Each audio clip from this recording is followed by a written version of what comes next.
We begin our broadcast tonight as people worldwide are struggling to find words to describe how they feel about the death of retired international basketball legend Kobe Bryant, who perished in a helicopter crash Sunday. He was 41 years old. Bryant and his 13-year-old daughter Gianna were among 9 people killed in the hills of outside Los Angeles. They were on their way to a youth basketball tournament. Bryant was known to use a helicopter from his home to games in Los Angeles to avoid the city's notoriously bad traffic. The LA County Sheriff's Department says an investigation into the crash is ongoing, with federal officials helping U.S. President Donald Trump tweeting, quote, Kobe Bryant, despite being one of the truly great basketball players of all time, was just getting started in life.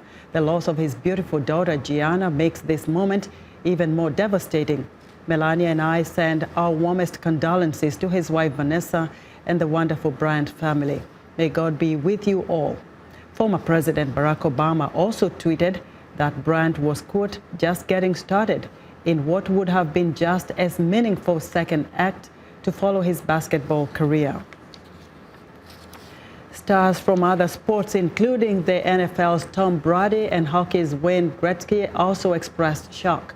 Thousands of people gathered outside the Staples Center in Los Angeles, where Bryant's Lakers played their home games. He spent his entire pro career with the Los Angeles Lakers, winning 5 NBA championships.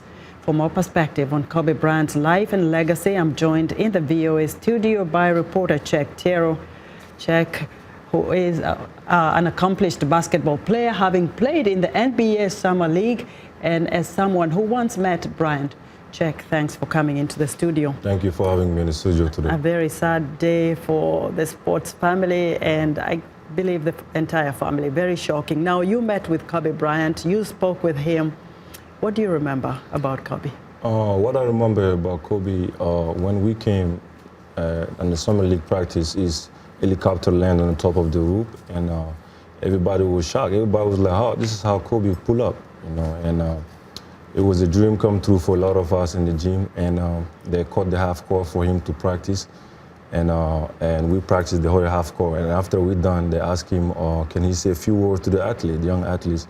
And he asked people their age. He believed on 10,000 hours rules in the gym, and he really believed 10,000 hours. If you want to be like him, you have to have 10,000 hours in the gym in order to be like him. And he said 10,000 hours, that's 10 years of your lifetime, that's 20 hours a week in the gym. And if you think you haven't done much of that in your career, this is not for you. You know, he was a very committed person. He see basketball more than anybody, any person among us thought of this could be something that, you know, he committed to himself as a millionaire.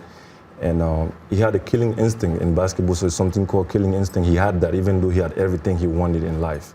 You know, so that was my memory for him, and it really teach me how important this is if you want to be like him. And you were only 16 at the time. I was about 20 something after 23, 24, yeah. Well, yeah. What do you remember him telling you personally? He looked at you, you are tall, taller than most of the kids who are aspiring to be basketball players. What do you remember him telling you?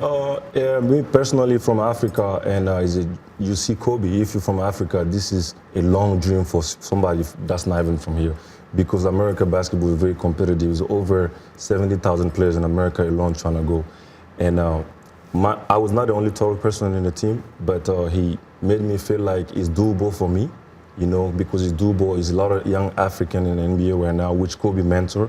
You know, a lot of them, I was not able to play with him, but a lot of young African right now and in the NBA play with him, and he gave them really good advices about how you can carry yourself. You know, Kobe was just a mentor about how players can see life outside of basketball, also in basketball. You know, he was a good father, and he was a good mentor for everybody in the sport, especially basketball right now. You mentioned him as a professional and as a father. How do you think the world should remember Kobe Bryant? The world should remember Kobe Bryant as one of the greatest that ever did this game.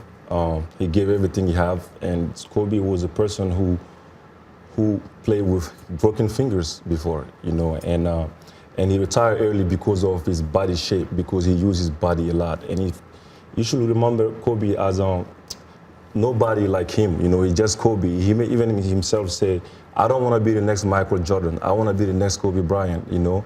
And that's what I would think like or the world should see about Kobe right now, because he gave everything he had. You know, it was so emotional to see him going the way he went, you know, and the world was really going crazy yesterday after I saw it, and his friends, people posting about him, and his close friends are murmuring his death through a helicopter crash with his daughter and few members of his daughter team, parents, you know.